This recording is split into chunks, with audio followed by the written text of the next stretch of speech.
Ayan, so guys, good morning. So, shout out sa inyo lahat. Hindi ko alam kung anong good morning dito sa video. So, na-miss nyo ba ang aming luto? Ayan. Ayan na, nadubo na ang aking kumpare. Ano, so talagang na-miss nyo talaga yan. Kaya ang luto. Lalo na yung nagluluto. Ayan. Morning! Ayan, so guys, shout out sa inyo lahat. Meron pa ditong ginisa niyang tuna. So, tapos isasarang na rin kanin para hindi masayang. Ayan, so shout out lagi sa inyo. Ayan.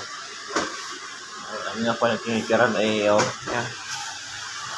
Kita ang simbahan, kaya tayo laging blessing lagi sa araw-araw. Yun, so tayo laging mag-iingat lalo na sa panahon ngayon, ating pagtatrabaho sa araw-araw. Ayan, so pray lang lagi bago mag-start ng trabaho o saan man tayo pumunta. So shout out lagi sa inyo. Bye bye.